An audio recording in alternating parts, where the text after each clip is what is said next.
ज़्यादा एक्टिविज्म हम लोग लेके अन्ना आंदोलन में आए थे। हमने ये प्रण लिया था, अपने आप से संकल्प किया था कि हम भारत को नई पॉलिटिकल रिफॉर्म्स लेके दिखाएंगे। चीज़ें हमारे साथ गलत हुई, हम धोखे के शिकार हुए, पर हम टूटे नहीं। हम लगातार 13 सालों से लोगों के बीच में रहे, हम जंतर मंतर पे रहे, हम रामलीला मैदान में रहे, हम यूएसए गए, हम शिकागो गए, हम कनाडा गए, ऑस्ट्रेलिया गए, जर्मनी गए। हमने हर जगह से जहाँ पे एनआरआई इंडियंस थे उनके बीच में जाके अपनी बात कही और हमने उनको अश्योर किया कि हम पीछे नहीं हट रहे।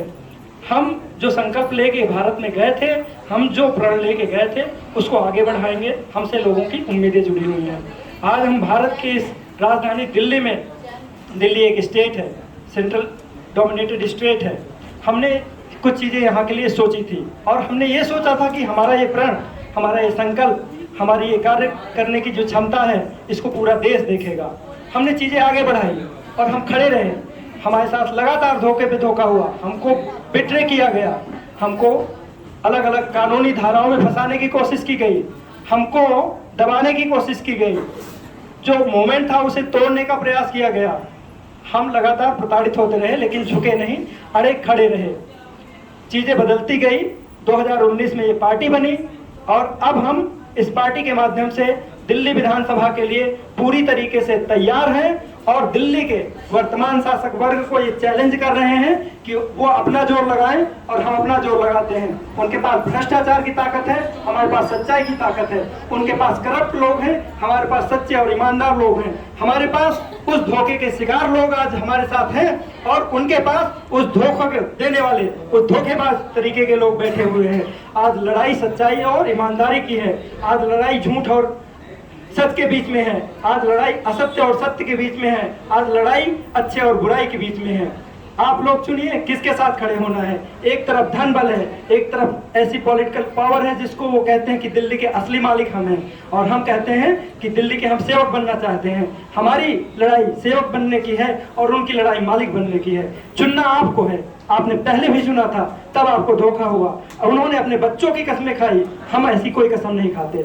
हम साफ सुथरी बात करने पे यकीन रखते हैं और हम कोई नेता नहीं है। हम एक्टिविज्म तब भी था हम में, आज भी एक्टिविज्म है। हम तब भी एक्टिविस्ट थे, आज भी एक्टिविस्ट हैं और हम ये लड़ाई जारी रखेंगे।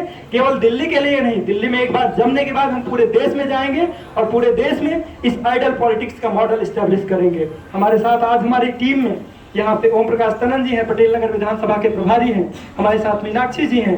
लगातार मीनाक्षी जी के बारे में आप यहाँ सदर बाजार की टीम से काफी सदस्य बैठे हुए हैं, जानते हैं कि कितना समय तक इन्होंने कार्य किया आम आदमी पार्टी के लिए, जानते हैं कि कितना समय दिया, कितना धन खर्च किया, कितना, और एक व्यक्ति की ऊर्जा का कितना ह्रास हुआ है, कितना डोमिनेट किया गया है, प्रताड़ित किया गया है। आपको पता हो नहीं तो मैं बताता हूँ कि इनके डॉक्यूमेंट सबमिट करवा लिए गए थे क्योंकि ये चुनाव में कंटेस्ट करना चाहती थी। इनको रुलाया गया है और केवल इनको ही अकेले नहीं, हम सबको रुलाया गया है और उस धोखे से हम टूटे नहीं हैं। हम और मजबूती से खड़े हुए हैं, हमारा संकल्प और मजबूत हुआ है और हम निश्चित तौर पे ये जानते हैं कि जो मेहनत करने वालों से छूटता है, किस्मत वालों को वही प्राप्त होता है। अन्ना आंदोलन का नाम लेके उन्होंने दिल्ली की सत्ता हासिल करी। आज वो हमसे चैलेंज हम करते हैं, अब हमारे सामने वो लड़ाई करके दिखाएं। हम उनकी आंखों में आके वो प्रश्न पूछते थे, दिल्ली के लोगों से पूछते थे, दिल्ली के सत्ता में बैठे बीजेपी और कांग्रेस के लोगों से पूछते थे और हम अब उनसे प्रश्न पूछ रहे हैं। आए हमारी आंखों में आंख मिला के तो बात करें। अगर हिम्मत है तो केजरीवाल आए हमसे बात करें। हिम्मत नहीं होगी उनकी। उन्होंने हमको ट्विटर पे ब्लॉक कर रखा है, फेसबुक पे ब्लॉक कर रखा है। हम उनसे क्वेश्चन नहीं पूछ सकते। हमने एक मूवी बनाई हुई है, ट्रांसपेरेंसी वेब सीरीज, यूट्यूब पे है, आप जाके देखिए, आपको पता चलेगा कि किस तरीके से लोगों से मारपीट की गई है। कापासीढ़ा बॉर्डर में जो उनकी जीवीएम हुई थी, हर पार्टी की जीवीएम होती है, उनकी भी पार्टी की जीवीएम हुई थी। कापासीढ़ा बॉर्डर में उन्होंने मार्शल्स बुला के लोगों के साथ मारपीट करी थी। प्रशांत यादव जी के साथ, शांति भूषण जी के साथ, योगेंद्र यादव जी के साथ, कितने लोगों के साथ, क्यों उनके साथ लोग चले गए। स्वाति मालीवाल आपके सामने उदाहरण है। ये कोई पहला उदाहरण नहीं है जिसके साथ मारपीट हुई है। लगातार उन्होंने अपने लोगों को प्रताड़ित किया है, लगातार उन्होंने लोगों को धोखा दिया है और धोखे के शिकार लोग आज भी हैरान परेशान हैं और वो चुपचाप देख रहे हैं। अब वो हमको एज एन ऑप्शन के रूप में चुन रहे हैं और हम ये जानते हैं कि हमारी किस्मत में कुछ है कि नहीं है, लेकिन हम अपनी मेहनत पे भरोसा कर रहे हैं। और हम लोगों के बीच में जब जाते हैं तो यही बात पहले आती है कि क्या एक और केजरीवाल आया, और जब पूरी कहानी सामने आती है तो हमारे साथ लोग स्टैंड करते हैं। हम बढ़ते जा रहे हैं पूरी दिल्ली में और उसका बड़ा उदाहरण यहाँ पे हम लोगों ने 100 से ज़्यादा लोग इकट्ठे हुए, और पिछले हफ्ते भी हम 100 से ज़्यादा लोग इकट्ठे हुए थे।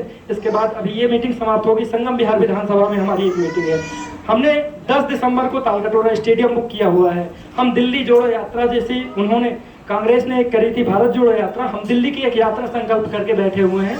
शायद 12 या विजयदशमी से हम दिल्ली की यात्रा शुरू करेंगे। 1.5 महीने की यात्रा, पूरी दिल्ली के हर विधानसभा क्षेत्र में जाएंगे, अपनी बात रखेंगे, और जो दिल्ली की जनता का आशीर्वाद होगा वो हमको प्राप्त होगा। अब संगठन की कुछ बात है।